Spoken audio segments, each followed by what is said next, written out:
ஒருத்தர் ரொம்ப அவசரமா வந்தார். சார், மனுஷன் நிம்மதியா இருக்கிறதுக்கு என்ன வழின்னு கேட்டார். சீக்கிரமா ஒரு கல்யாணத்தை பண்ணீங்க, எல்லாம் சரியா போடும் அப்படின்னோம். அவர் ஒரு மாதிரியா பார்த்தார். ஏற்கனவே எனக்கு கல்யாணம் ஆயிட்டுது சார், அதனால தானே நிம்மதியா இருக்கிறதுக்கு வழி கேட்கறேன் அப்படின்னார். சரி, இவர் ஒரு மாதிரியான கேஸ் அப்படின்னு நினைச்சுக்கிட்டு நம்மகிட்ட இருந்த ஒரு சின்ன புத்தகத்தை அவர்கிட்ட தூக்கி கொடுத்தோம். இதை படிச்சு பாருங்கன்னு. கல்யாணத்துக்கு பிறகும் சந்தோஷமா இருக்கிறதுக்கு என்ன வழி அப்படிங்கிற கேள்விக்கு அந்த புத்தகத்துல விளக்கம் இருந்தது. கணவன் மனைவிக்குள்ள சிக்கல் வராம இருக்கிறதுக்கு அதுல சில வழிகளை சொல்லி கொடுத்துருக்குறாங்க. அதெல்லாம் என்னென்ன அப்படிங்கிறத இப்ப பார்க்கலாமா? குடும்பம்னு இருந்தா கோபம் வரதான் செய்யும். அது வந்துட்டு போட்டும் பரவாயில்ல. ஆனா அந்த கோபம் ஒரே நேரத்துல ரெண்டு பேருக்கும் வந்துடாம பாத்துக்கணும். ஒரு சமயத்துல யாராவது ஒருத்தர் தான் கோபப்படணும், அடுத்தவங்க அமைதியா இருக்கணும். அதுக்கப்புறம் இவர் அமைதியான உடனே அவங்க ஆரம்பிச்சுக்கலாம். கோபமா ஏதாவது சொன்னா உடனே கோபமா பதில் சொல்லக்கூடாது. கொஞ்சம் பொறுத்து கோபம் தீர்ந்த உடனே அந்த பதில சொல்லலாம். அப்போ பதில் கோபமா இருந்தா கூட அது அவ்வளவு பெருசா தெரியாது. அற்ப விஷயத்துக்கெல்லாம் காய்ச்சி மூச்சுன்னு கத்திட்டு இருக்கக்கூடாது. உங்க ரெண்டு பேருக்குள்ள ஒரு தர்க்கம் ஆரம்பமாயிட்டுதுன்னு வச்சுக்கோங்க. கடுமையா ரெண்டு பேரும் விவாதம் பண்றீங்க. உங்கள ஒருத்தர் இதுல ஜெயிக்கணும்னா அது நீங்களா இருக்க வேணாம், அடுத்தவங்க ஜெயிக்கிறதுக்கு நீங்க துணையா இருங்களேன். அப்படின்னா நீங்க கொஞ்சம் விட்டு கொடுக்கணும், அவ்வளவுதான். ஏதாவது குத்தம் சொல்லணுமா, செஞ்ச தப்ப சுட்டி காட்டணுமா, விமர்சனம் பண்ணணுமா, பண்ணுங்க, வேணான்னு சொல்லல. ஆனா சொன்னதை அப்படி சொல்றத கொஞ்சம் அன்பா இதமா சொல்லுங்க. எப்போ நடந்த தவறுகளை எல்லாம் இப்போ போய் மறுபடியும் ஞாபகப்படுத்திட்டு இருக்க வேண்டாம். நான் அப்பவே சொன்னேன் இந்த புடவை வேணாம்னு, நீங்க தான் கேட்கல, இப்ப பாருங்க கிழிஞ்சு போச்சு இப்படின்னு கத்துனாங்க ஒரு அம்மா. எப்போ சொன்னீங்கன்னு கேட்டா ஒரு 10 வருஷத்துக்கு முன்னாடி தீபாவளி சமயத்துல அப்படிங்கிறாங்க. அது என்ன இன்னும் அப்படியே புதுசாகவே இருக்கும்? உங்களுக்கு அவர் தான் பெருசு, அவருக்கு நீங்க தான் பெருசு. அதை விட இந்த உலகத்துல வேற எதுவும் முக்கியம் இல்லைன்னு நினைக்கணும். நீ தான் என்னுடைய உலகம்னு எத்தனை தடவை சொல்லியிருப்பீங்க? அதெல்லாம் வெறும் வசனமா போயிடக்கூடாது. ஏதாவது ஒரு பிரச்சனையை பத்தி கடுமையா விவாதம் பண்ணிட்டு இருக்கீங்க, அதை அப்படியே பாதியில விட்டுட்டு படுக்கைக்கு போயிடக்கூடாது. சொச்சத்தை நாளைக்கு பேசிக்கலாம்னு. அப்படி போனா தூக்கம் வராது. பிரச்சனையை ஒரு முடிவு பண்ணிக்கிட்டு அதுக்கப்புறமா தூங்க போகணும். ஒரு நாள்ல ஒரு தடவையாவது உங்க ஜோடியை பாராட்டி நல்ல விதமா கனிவா ஒரு வார்த்தை சொல்லணும் அப்படின்னு தீர்மானம் பண்ணீங்க. ஏதாவது தப்பு பண்ணிவிட்டீங்கன்னா பரவாயில்ல, அதை ஒத்துக்கிறதுக்கும் மன்னிப்பு கேட்கறதுக்கும் தயாரா இருக்கணும். அது ஒன்றும் கேவலம் கிடையாது. வீட்டுக்குள்ள தானே கேட்க போறீங்க, வெளியில யாருக்கு தெரிய போகுதோ? எப்படியோ உங்களுக்குள்ள ஒரு சமரசம் ஆனா சரிதான். ஒரு தகராறுன்னு எடுத்துக்கிட்டா குறைஞ்சபட்சம் அதுக்கு 2 பேர் தேவை. தனியாவே உட்காந்துக்கிட்டு நான் இப்ப தகராறு பண்ணிட்டு இருக்கிறேன் அப்படின்னு யாரும் சொல்ல முடியாது. 2 பேர் தகராறு பண்றாங்கன்னா பொதுவா அந்த 2 பேர்ல யாரு அதிகமா பேசுறாங்களோ அவங்க பேர்ல தான் தப்பு இருக்கும். அதை மனசுல வச்சுக்கணும். இதெல்லாம் தான் அந்த புத்தகத்துல போட்டிருக்கிற வழிமுறைகள். இவ்வளவும் சரியா வரலன்னா அப்புறமா சொல்லுங்க, வேற புத்தகம் ஏதாவது இருக்கான்னு தேடுவோம். ஒரு கணவன் தன்னுடைய மனைவியை அழைச்சிட்டு ஒரு மனோதத்துவ டாக்டர் கிட்ட வந்தாரா. டாக்டர், எங்களுக்கு கல்யாணம் ஆகி 30 வருஷ காலமா நாங்க ஒரு விஷயத்துல கூட ஒத்து போனதில்லை அப்படின்னு ஆரம்பிச்சார். உடனே அந்த அம்மா குறுக்கிட்டு, அது 30 வருஷம் இல்ல 32 வருஷம் அப்படின்னாங்களாம். சில பேரை இப்படி சொல்றது உண்டு. அடுத்தவங்களை அனுசரிச்சு நடந்துக்க தெரியல, அவன் என்ன சார் மனுஷன் அப்படிம்பாங்க. சக மனிதர்களோட எப்படி பழகிறது அப்படின்னு தெரியாததுனாலேயே பல பேர் இன்னைக்கு சங்கடப்பட்டுக்கிட்டு இருக்கிறாங்க. வசதி வாய்ப்பெல்லாம் சரியா இருக்கும், ஆனா வாழ்க்கை சரியா இருக்காது. இன்னொருத்தர்கிட்ட எப்படி பேசுறது பழகிறதுங்கிறது தெரியாததுனாலதான் இந்த அவஸ்தை. சரி, இந்த அவஸ்தை இல்லாம வாழறது எப்படி? இதுக்கு அனுபவசாலிகள் சில வழிமுறைகளை சொல்றாங்க. அதெல்லாம் என்னென்னங்கிறத இப்ப தெரிஞ்சுக்குவோம். முதல்ல நம்ம நாக்கு நம்ம கண்ட்ரோல்ல இருக்கணும். வார்த்தைகளை கொட்டி விட்டு அதுக்கப்புறம் அள்ள முடியாம கிடந்து கஷ்டப்படக்கூடாது. எப்படி பேசுறோங்கிறதும் முக்கியம், பேசுறப்ப எப்படி முகத்தை வச்சிருக்கிறோங்கிறதும் முக்கியம். அன்பா பேசினாலும் நல்லா இருக்கும். அப்படி பேசுறப்ப ஆதரவா அவர் தோள் மேல ஒரு கையை போட்டுக்கிட்டு பேசினா இன்னமும் நல்லா இருக்கும். 2வது விஷயம், இன்னொருத்தர்கிட்ட பேசுறப்ப வாக்குறுதிகளை அள்ளி வீசக்கூடாது. கொடுக்கற வாக்குறுதி குறைச்சலா இருக்கணும். அப்படி கொடுத்த வாக்குறுதியை கண்டிப்பா நிறைவேற்றணும். நாம ஒருத்தரை பாராட்டுறோம் அல்லது அவரை பத்தி அபிப்பிராயம் சொல்றோம்னா அது ஆக்கப்பூர்வமா இருக்கணும். நம்ம பாராட்டு அல்லது விமர்சனம் அடுத்தவருடைய முன்னேற்றத்துக்கு உதவுறது மாதிரி இருக்கணும். நாம சொல்றதை கேட்டுட்டு அவன் தலையில கையை வச்சுட்டு உட்காந்துடக்கூடாது. எப்பவும் உற்சாகமா இருக்கணும், முகம் மலர்ச்சியா இருக்கணும். மனுஷன் இருந்தா வருத்தம், கவலை, ஏமாற்றம் எல்லாம் இருக்கதான் செய்யும். அதெல்லாம் மனசுல இருக்கட்டும். அந்த வருத்தமும் கவலையும் ஏமாற்றமும் சேர்ந்துக்கிட்டு நம்ம முகத்துல இருக்கிற மலர்ச்சியை மூடி மறைக்கிறதுக்கு நாம இடம் கொடுத்துடக்கூடாது. எந்த விஷயத்தை பத்தி யாருக்கிட்ட பேசினாலும் வெளிப்படையா பேசணும், திறந்த மனசோட பேசணும், மூடி மறைச்சி முன்னு மூங்கிட்டு இருக்கக்கூடாது. இன்னொருத்தர்கிட்ட பேசுறப்போ விவாதம் பண்ணுங்க, அது தப்பு இல்லை. ஆனா வாதாடிக்கிட்டு இருக்கக்கூடாது. அதாவது என்ன சொல்றாங்கன்னா, டிஸ்கஸ் பண்ணலாம், ஆர்கியூ பண்ணக்கூடாதான். நம்ம கிட்ட இருக்கிற நல்ல குணங்களை நாம எடுத்து சொல்லிட்டு இருக்கக்கூடாது, அந்த நல்ல குணங்களே நம்மளை பத்தி எடுத்து சொல்லணும். அது மாதிரி நடந்துக்கணும். அதே மாதிரி அடுத்தவங்க கிட்ட உள்ள கெட்ட குணங்களை பத்தி அவசியம் இல்லாம நாம பேச வேண்டியதில்லை. உங்களை பத்தி யாராவது தப்பா பேசுறாங்களா, அப்படி அவங்க பேசுறதுல உண்மை இல்லையா அப்படின்னா அதை நீங்க பொருட்படுத்த வேண்டியதில்லை, விட்டுடலாம், அது தானா போயிடும். ஒரு 4-5 பேரோட பேசிக்கிட்டு இருந்தீங்கன்னா எல்லாருக்கும் முக்கியத்துவம் கொடுங்க, யாரையும் அலட்சியப்படுத்தாதீங்க. தமாஷா பேசலாம், ஆனா உங்க தமாஷ் அடுத்தவங்களை கேலி பண்றதா இருக்கக்கூடாது. நமக்கு கிடைக்க வேண்டியது கிடைக்கலையே அப்படிங்கிற தவிப்பு நம்ம கிட்ட இருக்கக்கூடாது, அது தேவையில்லை. உங்க செயல்பாடுகள் தெளிவா இருக்கட்டும், பாராட்டு தானா அவங்கள தேடிட்டு வரும். இன்னொரு மனுஷனுடைய மனசுல கௌரவமான ஒரு இடத்த பிடிக்கணும்னா நாம இந்த குணத்தை எல்லாம் நம்ம கிட்ட வளர்த்துக்கணும். இதெல்லாம் அனுபவசாலிகள் சொல்லி இருக்கிற குறிப்புகள். இந்த குறிப்புகளை சரியா புரிஞ்சுக்கணும், அது முக்கியம். தப்பா புரிஞ்சுக்கிட்டா என்ன ஆகும் தெரியுமா? இதை கேளுங்க. ஒருத்தர் வந்தார், சார் அடுத்தவங்க தோள் மேல கையை போட்டுக்கிட்டு அன்பா பேசணும்னு சொன்னீங்க, அப்படிதான் பேசினேன். அவரு முதுக கூட தட்டி கொடுத்தேன், என் வேலை போயிட்டுது சார், வீட்டுக்கு அனுப்பிச்சுட்டாங்க அப்படின்னார். யாருக்கிட்ட அப்படி பேசுனீங்கன்னு கேட்டோம். என் முதலாளி கிட்ட சார் அப்படிங்கிறார் ரொம்ப சோகமா. இந்த உலகமே ஒரு நாடக மேடை, நாம எல்லாரும் நடிகர்கள். இது ஞானிகள் சொல்றது. இது ஒரு பக்கம் இருக்கட்டும். இந்த உலகத்துக்குள்ள எத்தனையோ நாடக மேடைகள், எத்தனையோ நடிகர்கள், எத்தனையோ நாடகங்கள், இதெல்லாம் எப்படி ஆரம்பமாச்சு, அதுதான் இன்னைக்கு தகவல். அதாவது ஆதி மனிதன் பேச ஆரம்பிக்கிறதுக்கு முன்னாடி சைகையாலேயே எல்லாத்தையும் சொல்லிட்டு இருந்தான். அதனால அப்பவே நடிப்பு ஆரம்பமாயிட்டுது. முதல்ல ஒரு வேட்டையத்தான் அவன் நடிச்சு காட்டியிருப்பான். இவன் எப்படி போனான், எதிரில் மிருகம் எப்படி வந்தது, அதோட எப்படி சண்டை போட்டான், எப்படி அடிச்சு கொண்டுட்டு வந்தான், இதை அப்படியே மற்றவங்களுக்கு நடிச்சு காட்டியிருப்பான். ஏன்னா மொழி கிடையாது. இந்த காலத்துல எல்லாம் நாடகங்கள்ல நடிக்கிறவங்கள நடிகர்கள்ங்கிறோம். ஒரு காலத்துல இவங்களுக்கு என்ன பேர் தெரியுமா? திஸ்பியர்கள் அப்படின்னு பேராம். இதுக்கு காரணம் உண்டு. அதாவது 2000 வருஷத்துக்கு முன்னாடி கிரீஸ் நாட்டுல திசிபியஸ் அப்படின்னு ஒரு ஆள் இருந்தான். அவன் ஒரு பெரிய நாடக கலைஞன். அவன் சில இளைஞர்களை சேர்த்துக்கிட்டான், பயிற்சி கொடுத்தான், நாடக குழுவை உருவாக்கினான். நடிகர்களையும் நாடகத்துக்கு தேவையான பொருள்களையும் ஏற்றிக்கிட்டு போறதுக்கு ஒரு வண்டியையும் தயார் பண்ணான். அந்த வண்டியிலேயே அவன் கிரேக்க நாடு பூராவும் சுத்தினான். ஊர் ஊரா நாடகம் போட்டான். ஒரு ஊருக்கு போனதும் அங்கே நாடகம் நடத்த தியேட்டர் இருக்கா அப்படிங்கலாம் பார்க்கறது இல்லை அவன். ஏன்னா அப்போலாம் தியேட்டர்னா என்னென்ன தெரியாது. நாடகம்னா அது ஒரு மூடிய கொட்டைக்குள்ளதான் நடத்தணுங்கிறது அப்போ யாருக்குமே தோணலை. இந்த வண்டி போகும், அதுவே ஒரு பகுதி அப்படியே ஒரு மேடை மாதிரி விரிச்சுக்கும். அதில் ஏறி நின்றுக்கிட்டு நாடகத்தை நடிச்சு காட்டுவாங்களாம். மக்கள்லாம் எதிரில் தரையில் உட்காந்து அதை பார்த்துக்கிட்டு இருக்கிறது. உலகத்தின் முதல் நடமாடும் தியேட்டர் இதுதானா. இந்த திசிபியஸ் தான் முதலா உலகத்துல நாடகம்ங்கிற பொழுதுபோக்க நடத்தி காட்டினவன் அப்படின்னு சொல்றாங்க. அவன் சொந்தமா நாடகம் எழுதுனா, நடிச்சான், நாடகத்தை இயக்கினான். அதனாலதான் அவனை first man of the theatre அப்படின்னு சொல்லுவாங்க. அவன் தான் நாடக மேடையின் முன்னோடி. கிரேக்கர் காலத்திலேயே நாடக ஆசிரியர்கள், நடிகர்கள், ரசிகர்கள் இவங்கெல்லாம் உருவாயிட்டாங்களாம். நாடகத்தின் சரித்திரத்துல இந்த 3 பிரிவும் ரொம்ப முக்கியம். அதாவது கிரேக்க தியேட்டர்கள்லாம் திறந்த வெளி மேடைகள் தான். பெரும்பாலும் மலைச்சரிவுகள், அதுவே படிப்படியாக பண்ணியிருப்பாங்க.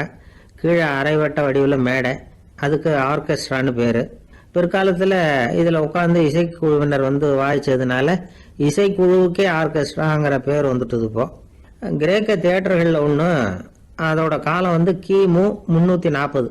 அதை இன்னமும் பாதுகாத்து வச்சிருக்கிறாங்களாம். எபிடாரஸ் அப்படிங்கிற இடத்துல அது இருக்குதான். இன்னமும் அந்த தியேட்டரை பயன்படுத்திக்கிட்டு வர்றாங்களாம்.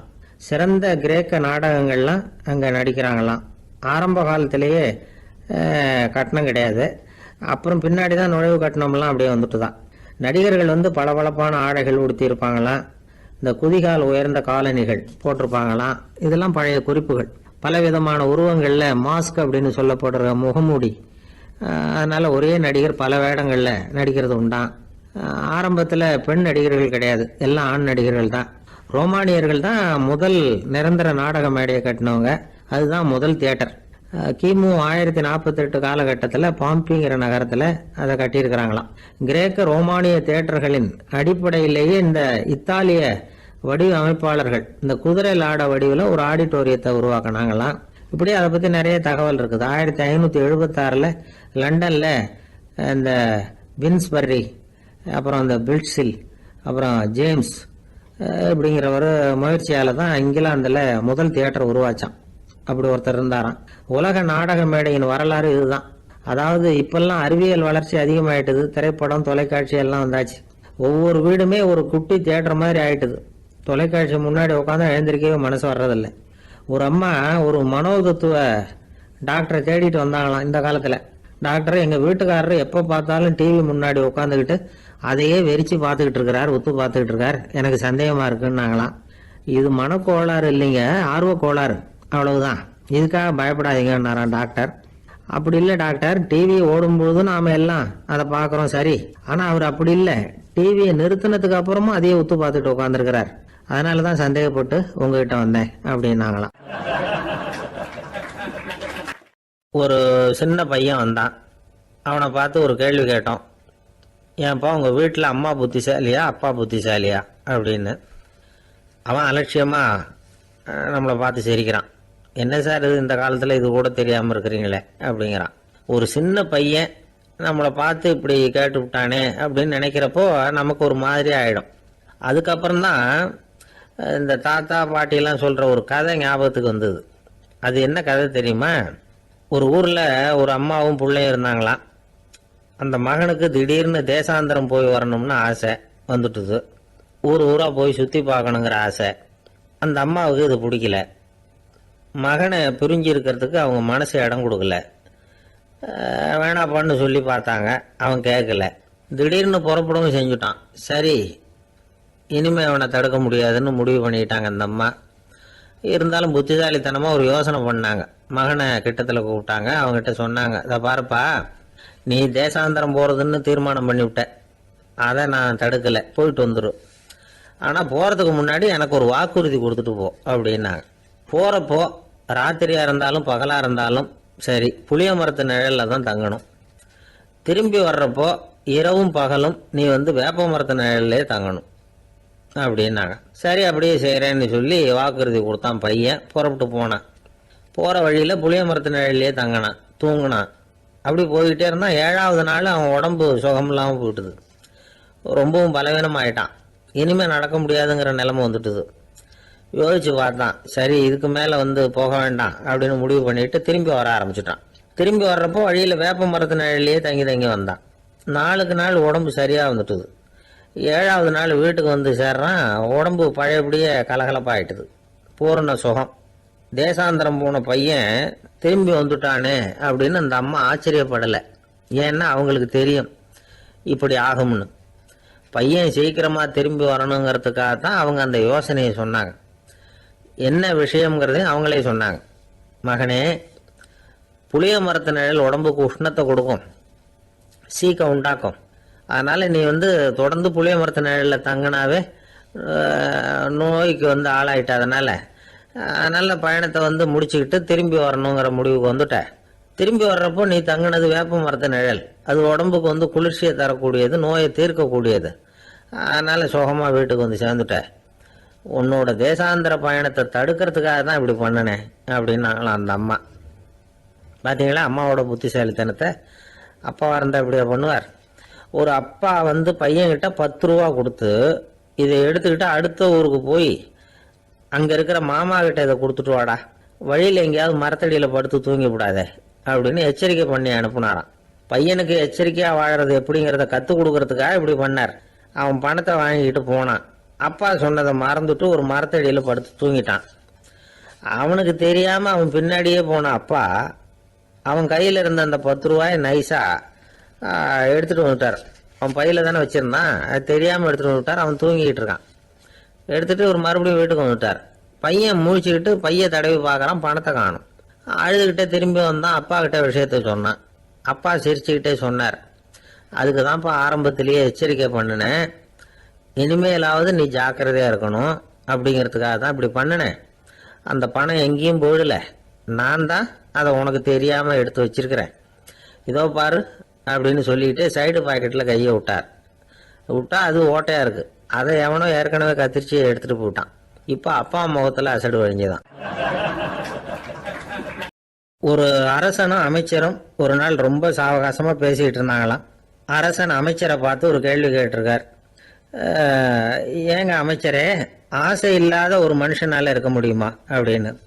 ஏன் முடியாது, துறவி அப்படிங்கிறவங்கெல்லாம் அப்படிப்பட்டவங்க தானே அப்படின்னாராம் அமைச்சர். அவங்கெல்லாம் உண்மையிலேயே ஆசையை விட்டவங்க தானே அப்படின்னு கேட்டாரா ராஜா. அப்படிதான் இருக்கணும் அப்படின்னாராம் அமைச்சர். அப்படின்னா ஆசையே இல்லாத ஒரு உண்மையான துறவியை நான் பார்க்கணுமேன்னார். அது என்ன பிரமாதம், அதுக்கு நான் ஏற்பாடு பண்ணுறேன் அப்படின்னு விட்டார் இவர். சொல்லிவிட்டு உடனே புறப்பட்டு போனார். அங்கே எங்கே தேடினார். அப்புறம் தான் அவருக்கு புரிஞ்சுது உண்மை துறவியை கண்டுபிடிக்கிறது எவ்வளவு கஷ்டமான காரியம்னு. இருந்தாலும் ராஜா கிட்ட சொல்லியாச்சே, உண்மை துறவியை காட்டுறேன்னு. இப்போ என்ன பண்ணுறது? ராஜா கிட்ட சொன்னபடி நடக்கலைன்னா அவருக்கு கோவம் வந்துடும். அமைச்சர் ஒரு யோசனை பண்ணார். அவருக்கு ஒரு வழி தெரிஞ்சுது. அதுதான் சரின்னு முடிவு பண்ணார். அதாவது அந்த ஊரில் அவருக்கு தெரிஞ்ச நாடக நடிகர் ஒருத்தர் இருக்கிறார், நல்லா நடிப்பார். அவரை போய் பார்த்தார். இதை பாருப்பா, எனக்காக நீ ஒரு காரியம் செய்யணும்னார். என்னன்னு கேட்டார் அவர். நீ ஒரு துறவி மாதிரி கொஞ்ச நேரத்துக்கு நடிக்கணும். ராஜா உன்னை பார்த்துட்டு போகிற வரைக்கும் நடி, அது போதும். அதுக்காக உனக்கு 10,000 ரூபா தரேன் அப்படின்னார். அவர் எந்த காலத்தில் இவ்வளவு பணத்தை மொத்தமாக பார்த்துருக்கார். அதனால் உடனே சரின்னு ஒத்துக்கிட்டார். அமைச்சர் அரண்மனைக்கு திரும்பி வந்தார். என்ன அமைச்சரே, இன்னுமா ஒரு உண்மையான துறவி கிடைக்கலன்னார். உண்மையான துறவி ஒருத்தரை இப்போ தான் கொஞ்ச நேரத்துக்கு முன்னாடி பார்த்து பேசிவிட்டு வர்றேன். அவர் நம்ம ஊருக்கு வெளியில் குளத்தங்கரையில் உள்ள ஒரு ஆலமரத்துக்கு அடியில் உட்காந்துருக்கிறார் அப்படின்னார் இவர். அப்படின்னா உடனே புறப்படுங்க அப்படின்னார் ராஜா. பரிவாரங்களோடு புறப்பட்டார்.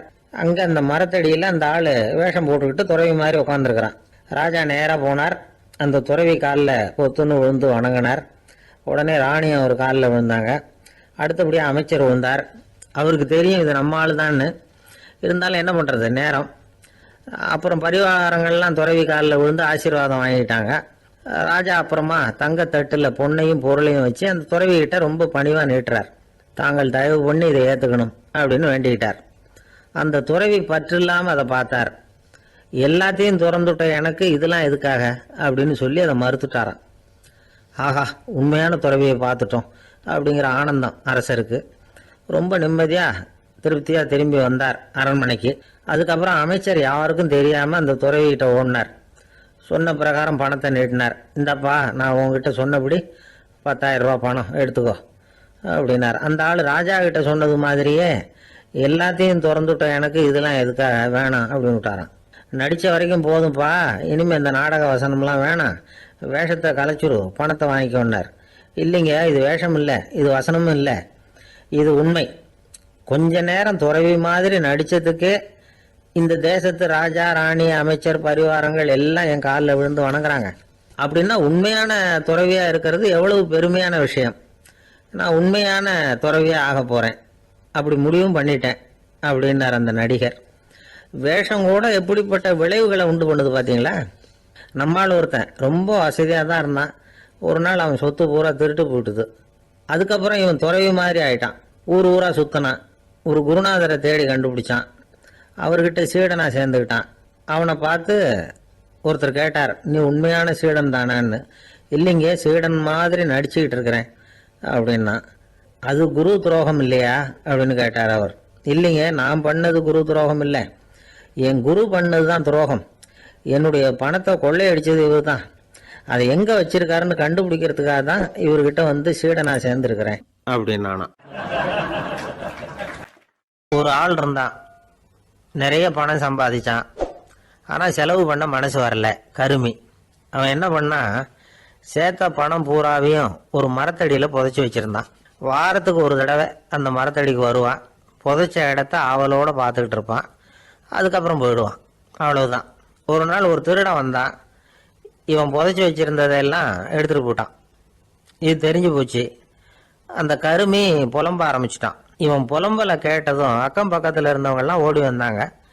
என்ன விஷயம்னு விசாரித்தாங்க. இவன் சொன்னான். ஒரு பெரியவர் கேட்டார், ஏப்பா வாரம் வாரம் இந்த இடத்த பார்க்குறதாக சொன்னியே, எப்போவாவது இதில் இருக்கிற பணத்தை எடுத்து செலவு பண்ணியிருக்கியா அப்படின்னு கேட்டார். நான் அப்பப்போ அதை பார்க்கறது தான் வழக்கம், அதை தொட்டதே இல்லைன்னு அவன்.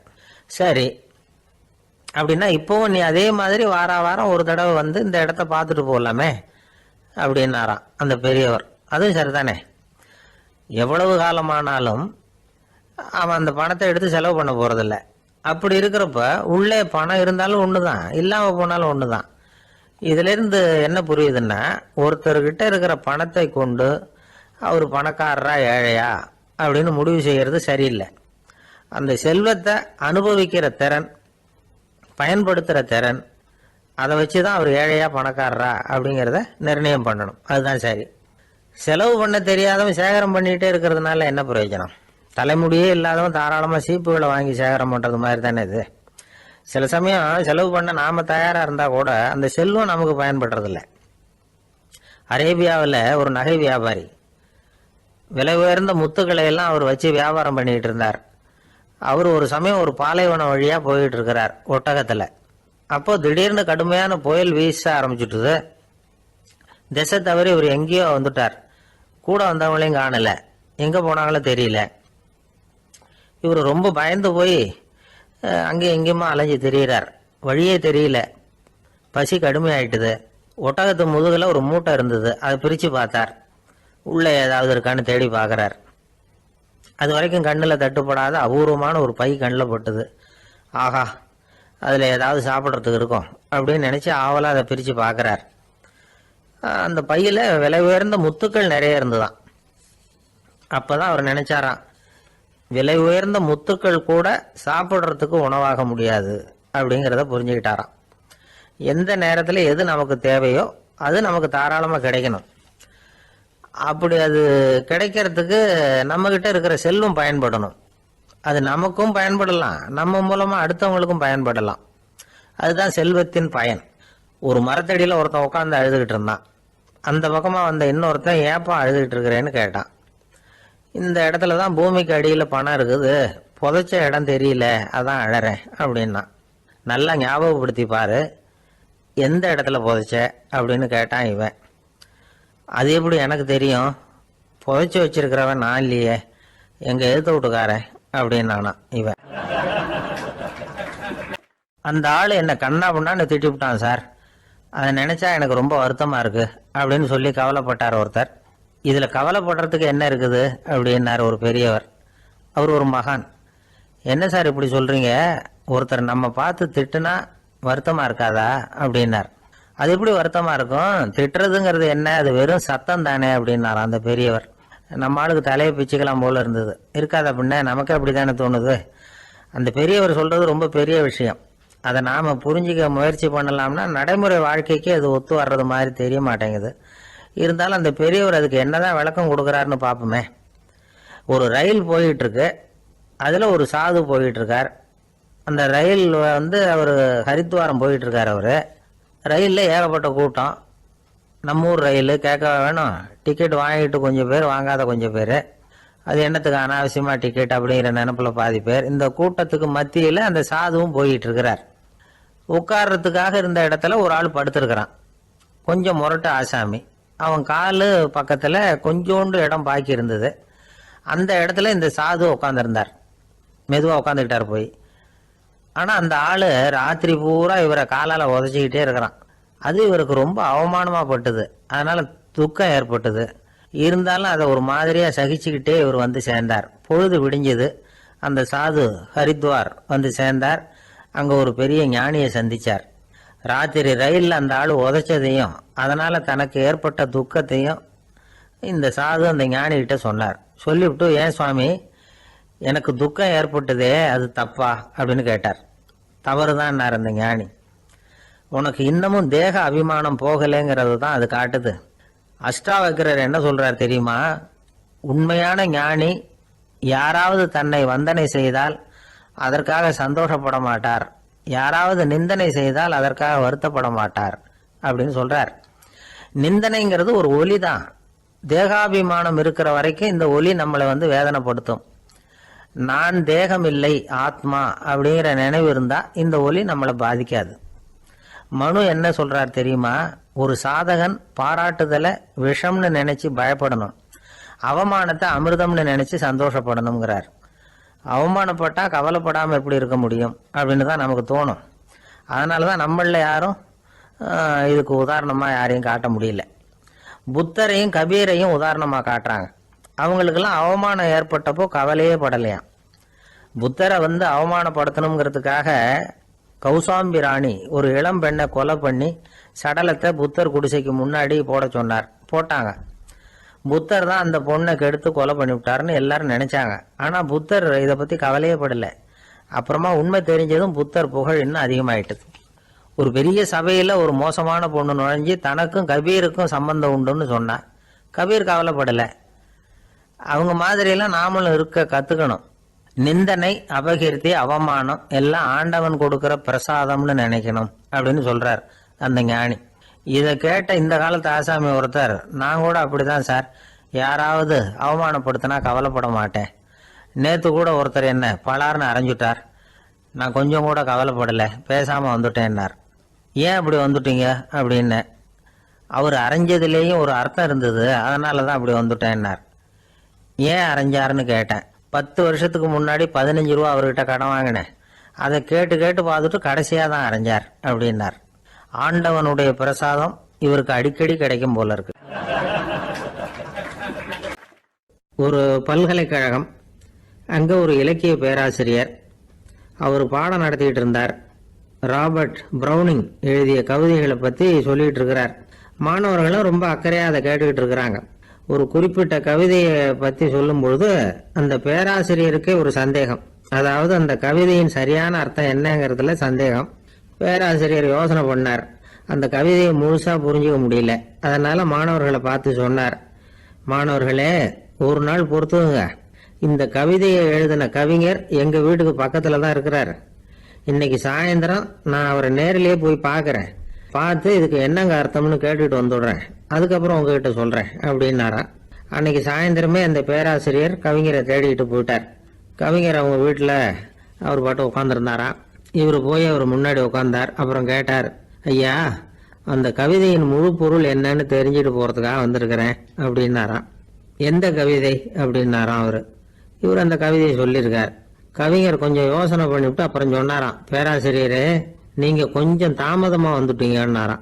இவருக்கு ஒன்றும் புரியல. நீங்க என்ன சொல்றீங்க, நான் தாமதமா வந்துட்டேன்னா? நீங்க தான் உயிரோடு இருக்கிறீங்களே, அப்படி இருக்கும்போது நான் தாமதமா வந்துட்டேன்னா அது எப்படி அப்படின்னு இவர் குழம்பி இருக்கிறார். இப்ப கவிஞர் சொன்னாராம், ஐயா, நான் உயிரோட இருக்கிறேன்னா இல்லையாங்கிறது முக்கியம் இல்லை. நான் அந்த கவிதை வரிகளை எழுதினப்போ 2 பேருக்கு அதோட அர்த்தம் தெரிஞ்சிருந்தது. இப்போ ஒரே ஒருத்தருக்கு தான் அதோட அர்த்தம் தெரியும் அப்படின்னாராம். பேராசிரியர் யோசனை பண்ணியிருக்கார். அப்படின்னா அந்த ஒருத்தர் கவிஞர் ராபர்ட் ப்ரௌனிங்கை தவிர வேற யாரா இருக்க முடியும்? இவர் தான் அப்படிங்கிறத அவர் மனசுல நினைச்சுக்கிட்டார். அதனால சொன்னார், ஐயா, நான் தாமதமா வரல, அந்த கவிதையின் பொருள் என்ன அது சொல்லுங்கன்னார். பேராசிரியரே, நான் சொல்றது உங்களுக்கு புரியலன்னு நினைக்கிறேன். நான் இந்த வரிகளை எழுதினப்போ 2 பேருக்கு அதோட அர்த்தம் தெரிஞ்சிருந்தது. அந்த 2 பேர் யாருன்னா, ஒருத்தர் ராபர்ட் ப்ரௌனிங், அதாவது நான், இன்னொருத்தர் கடவுள். இப்போ அது கடவுளுக்கு மட்டும்தான் தெரியும். நானே இதை பத்தி பல தடவை யோசனை பண்ணி பார்த்தேன். இது ரொம்ப அழகானது, ஆனாலும் ரொம்ப வழுக்கலானது. அதை பிடிச்சிட்டோம்னு நினைச்சிட்டு இருக்கும் பொழுதே காத்து மாதிரி அது உங்ககிட்ட இருந்து ஓடி போயிடுது. எனக்கு ரொம்ப வருத்தமா தான் இருக்குது. நிச்சயமா நான் தான் இந்த வரிகளை எழுதியிருக்கிறேன். அதுல அர்த்தம் இருக்குங்கிறது எனக்கு தெரியும், அதை நான் உணர்றேன். ஆனா நீங்க என்ன மன்னிக்கணும், எனக்கே கூட அதை என்னால விளக்க முடியல. அப்படி இருக்கும்போது உங்களுக்கு எப்படி அதை நான் விளக்க முடியும் அப்படின்னாரா அந்த கவிஞர். அனுபவிக்கப்படக்கூடிய எல்லாமே விளக்கப்படக்கூடிய ஒன்றல்ல, விளக்கப்படும் எல்லாமே அனுபவிக்கப்படக்கூடிய ஒன்றல்ல அப்படிங்கிறது ஞானிகளுடைய கருத்து. அதுக்காக தான் அந்த சம்பவம். வாழ்க்கையில நீங்கள் தொடர்ந்து ஆய்வு செய்து கொண்டே இருக்கக்கூடிய விளக்கங்களை ஒருபோதும் அடைய முடியாத பரிமாணங்கள் இருக்கிறதுனால தான் அது அலுப்பு தட்டாம இருக்குது. உங்களால நிறைய அனுபவிக்க முடியும், இருந்தாலும் நீங்கள் அனுபவித்த அறிந்த விஷயங்கள் கூட வார்த்தைகளால விளக்கப்பட முடிவதில்லை அப்படிங்கிறது பெரியோர் சிந்தனை. இதெல்லாம் ஒரு பக்கம் இருக்கட்டும். நமக்கு தெரிஞ்ச பேராசிரியர் ஒருத்தர் 1 மணி நேரம் ரொம்ப விவரமா வகுப்பு எடுத்தார். கடைசியா சொன்னார், மாணவர்களே, ரொம்பவும் எளிமையா விளக்கமா எல்லா விவரமும் சொல்லியிருக்கிறேன். அதனால இதுல உங்களுக்கு சந்தேகம் வர்றதுக்கு வாய்ப்பே இல்லை. இருந்தாலும் கேட்க வேண்டிய கடமை கேட்கிறேன். இது வரைக்கும் நடத்தினதுல யாருக்காவது ஏதாவது சந்தேகம் உண்டா அப்படின்னு கேட்டாராம்.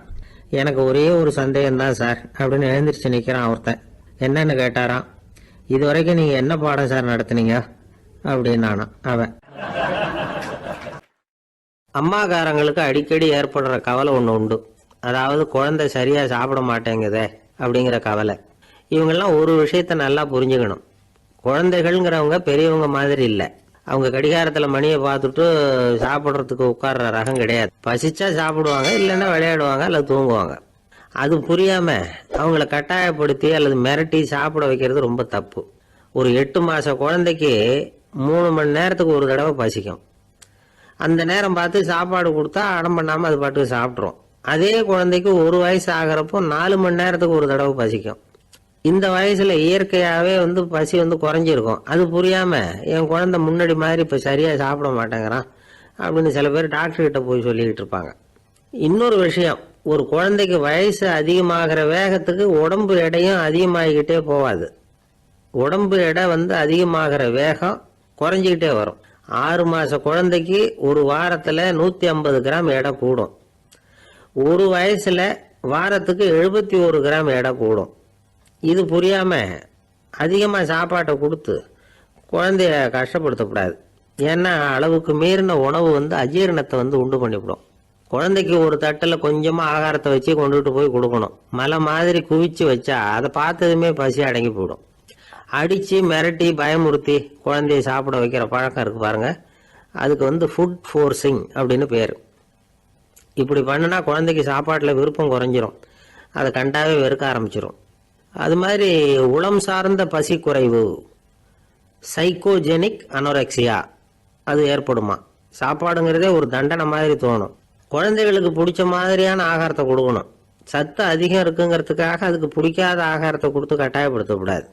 குழந்தைகளுக்கு 2 வயசு ஆகிறப்போ இயற்கையாகவே எதிர்மறை குணம் உண்டாகும். அதாவது அந்த எதிர்மறையா பேசுறது. இது மாதிரி சமயங்கள்ல நாம என்ன சொல்றோமோ அதுக்கு நேர்மாறா நடந்துக்கும். ஏட்டிக்கு போட்டி. சாப்பிட சொன்னா விளையாட போவோம், விளையாட சொன்னா சாப்பாடு கேட்கும். இதை புரிஞ்சுக்கிட்டு நடந்துக்கணும். குழந்தை சொன்ன பேச்சை கேட்கலேன்னு கோவப்படக்கூடாது. குழந்தை வளர வளர பிடிவாத குணம் வர்றது சகஜம். கேட்டதை வாங்கி கொடுத்தாதான் சாப்பிடுவேன் அப்படின்னு பிடிவாதம் பண்ணும். வாங்கி கொடுத்து விடுறது தான் உத்தமம். நீங்களும் அதுகிட்ட பிடிவாதம் பண்ணிட்டு இருக்கக்கூடாது. ஏன்னா கேட்டது கிடைக்கலையேங்கிற ஏமாற்றம் கூட குழந்தையோட பசியை குறைச்சிரும். கேட்டது கிடைச்சிட்டா பசி அதிகமாகும். கொடுத்ததை மலமலன்னு சாப்பிட்றோம். குழந்தைகளுக்கு கண்ட கண்ட நேரத்தில் சாப்பிட்றதுக்கு எதையாவது வாங்கி கொடுத்துக்கிட்டு இருந்தா சாப்பாட்டு நேரத்தில் சாப்பிடாம அடம் பண்ண ஆரம்பிச்சிடும். பள்ளிக்கூடம் போகிற பிள்ளைங்க காலை உணவை சரியாக சாப்பிட மாட்டாங்க. அச்சம், அவசரம், பரபரப்பு இதெல்லாம் தான் காரணம். பள்ளிக்கு புறப்படுறதுக்கு ஒரு 3/4 மணி நேரத்துக்கு முன்னாடியே சாப்பாடு போட்டுருங்க, அது சரியாக போடும். படிக்கிற குழந்தைகள் உடல் சோர்வு, மனச்சோர்வு இது காரணமாக கூட சாப்பிட மறுக்கிறது உண்டு. இப்போ உதாரணமாக சாயந்தரம் விளையாடி விட்டு வீட்டுக்கு வந்ததும் சாப்பிட சொன்னால் வேணாம்பாங்க. இது உடல் சோர்வு. ரொம்ப நேரம் வீட்டு பாடங்களை செஞ்சு முடித்த கையோடு சாப்பிட சொன்னாலும் அவங்களால சரியாக சாப்பிட முடியாது. இது உளச்சோர்வு, அதாவது மனச்சோர்வு. இதை தவிர குழந்தைகளுக்கு உடல் நலக்குறைவு ஏற்பட்டால் கூட சாப்பிட மறுக்கிறது உண்டு. சில மருந்து மாத்திரைகள் கூட பசியை குறைச்சிரும். அதனால் சரியாக தெரிஞ்சுக்கிட்டு குழந்தைகளை சாப்பிட வைக்கணும். அது புரியாமல் கையில் சாப்பாட்டு தட்டை வச்சுக்கிட்டு குழந்தைகளை விரட்டிக்கிட்டு அலையக்கூடாது. ஒரு சின்ன பையன் சொன்னான், எங்கள் அம்மா சாப்பாடு போடுறது தெரிஞ்சா நான் உடனே வீட்டை விட்டு வெளியில் ஓடி போடுவேன் அப்படின்னா. ஏன் அப்படி பண்ணுறேன்னு கேட்டோம். எங்கள் அப்பா கூட அது மாதிரி தான் சார் பண்ணுவார் அப்படிங்கிறான். பந்திக்கு முந்தர ஆசாமிகள் நம்மள பல பேர் உண்டு. அப்படி முந்தறதுக்கு கூட முயற்சி பண்ணுறவங்க நிறைய பேர் இருக்கிறாங்க. இதில் என்ன ஒரு விஷயம்னா, பந்திக்கு முந்துறது கூட தப்பு இல்லை. ஆனால் அப்படி ஒரு விருந்தில் ஆளாக போய் உட்காந்து சாப்பிட்டா கூட வெளியில் வர்றப்ப என்ன பெரிய விருந்து வச்சுட்டான், சாம்பாரில் உப்பு இல்லை, ரசத்தில் காரம் இல்லை அப்படின்னு குறை சொல்லிகிட்டே வர்றது இருக்கு பாருங்க, அது சரியில்லை, நாகரிகமும் இல்லை. கல்யாண பத்திரிகையில் என்ன போட்டிருக்குது, என் பொண்ணுக்கும் இன்னார் பையனுக்கும் கல்யாணம், எல்லாரும் குடும்பத்தோடு வந்திருந்து மணமக்களை ஆசீர்வதிக்கணும், இப்படி தானே போட்டிருக்கோம். குடும்பத்தோடு விருந்து சாப்பிட்டு சாப்பாடு எப்படி இருக்குன்னு அபிப்பிராயம் சொல்லிவிட்டு போங்க அப்படின்னா போட்டிருக்கு கல்யாண பத்திரிகையில். ஒருத்தர் வீட்டு விசேஷத்துக்கு போயிருக்கோம்னா எவ்வளவோ அசௌகரியங்கள் நமக்கு ஏற்படலாம். ஏராளமான கூட்டம் வந்திருக்கும். எல்லாரையும் அவங்க வந்து தனித்தனியாக கவனிச்சுக்கிட்டு இருக்க முடியாது. நாம தான் அனுசரித்து நடந்துக்கணும். நாமளா போய் வாழ்த்த வேண்டியவங்களை வாழ்த்தி விட்டு வந்து சேரணும். அதை விட்டுட்டு பத்திரிக்கை கொடுத்தானேன்னு போனேன், கவனிப்பே சரியில்லை அப்படின்னு புலம்பிக்கிட்டு இருக்கக்கூடாது. ஒரு விருந்துக்கு போனால் அங்கே எப்படி நடந்துக்கணும் அப்படிங்கிறத பற்றி கூட அனுபவசாலிகள் சில விவரங்கள்லாம் சொல்லியிருக்கிறாங்க. இந்த காலத்தில் கல்யாணம், பிறந்த நாள், அது இதுன்னு நிறைய விருந்துகள் நடக்குது. அதெல்லாம் எதுக்காக? மனித உறவுகளை வளர்த்துக்கிறதுக்காக தான், வேற எதுக்கு? ஒரு விருந்துக்கு போனால் அமைதியாக பொறுமையாக போய் உக்காரணும். அடித்து பிடிச்சிக்கிட்டு இடத்த பிடிக்க போகிறேன் அப்படின்னு நிற்கக்கூடாது. முதல் பந்தி நடந்துக்கிட்டு இருந்தால் அது முடிஞ்சு இலை எடுத்து சுத்தம் பண்ணதுக்கு அப்புறம் போய் உட்கார்றது தான் நாகரீகம். இலை எடுக்கிறதுக்கு முன்னாடியே அங்கே போய் உட்காந்தா நல்லா இருக்காது. நீங்கள் சாப்பிட்டுட்டு உட்காந்துருக்கீங்களா, சாப்பிட்றதுக்கு உட்காந்துருக்கீங்களா, பார்க்குறவங்களுக்கு சந்தேகம் வந்துடும். அதே மாதிரி இலையில எல்லா ஐட்டமும் பரிமாறினதுக்கு அப்புறம் சாப்பிட ஆரம்பிக்கணும். ஒவ்வொரு ஐட்டமாக வைக்க வைக்க நாம் பாட்டுக்கு எடுத்து உள்ளே தள்ளிகிட்டே இருந்தோம்னா எதை வச்சோம் எதை வைக்கலன்னு பரிமாறினவரே குழம்பி போயிடுவார். ஏன்னா எப்போ பார்த்தாலும் இலை காலியாகவே இருக்கும். சாப்பிட்றப்போ உங்கள் சாப்பாட்டையே நீங்கள் கவனிக்கணும். அடுத்தவங்க இலையில என்ன இருக்குது, பக்கத்தில் இருக்கிறவர் எதை அதிகமாக சாப்பிட்றார், இதெல்லாம் நமக்கு என்னத்துக்கு? எல்லாரும் சாப்பிட்டு முடிக்கிற வரைக்கும் பொறுமையாக இருக்கிறது தான் நல்லது. நீங்கள் மட்டும் திடீர்னு பாதியில் எழுந்திரிச்சு பக்கத்தில் இருக்கிறவங்களுக்கு சங்கடமாக இருக்குமேங்கிறதெல்லாம் யோசிக்காமல் நீங்கள் பாட்டு எழுந்திரிச்சு போகக்கூடாது. பக்கத்தில் உள்ளவங்க உங்களை எழுந்திரிக்க சொன்னால் எழுந்திரிச்சு போகலாம். விருந்துகளில் சாப்பாட்டை வீணாக்கிறதே ஒரு நாகரிகமாக போட்டுது இந்த காலத்தில். சாப்பாட்டுக்கே கஷ்டப்பட்டுக்கிட்டு பல பேர் இந்த உலகத்தில் இருக்கிறப்போ சாப்பாட்டை வீணாக்கிறது எவ்வளோ பெரிய மோசங்கிறத நினச்சி பார்க்கணும்.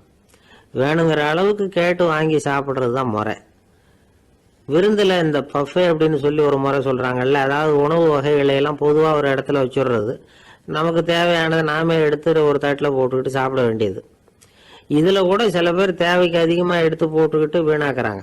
சில சமயம் வந்து கடைசியாக சாப்பிட போகிறவங்களுக்கு எல்லா ஐட்டமும் கிடைக்காம போகலாம். அதை போய் பெருசு பண்ணிகிட்டு இருக்கக்கூடாது.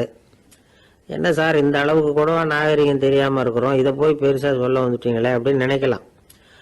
ஒருத்தர் 2 பேருக்கு இந்த விவரம் தேவைப்படலாம். அவங்க காதலையும் இது விழட்டுமேங்கிறதுக்காக தான் இது. ஒரு பெரிய கல்யாண விருந்து நடந்துக்கிட்டு இருந்தது.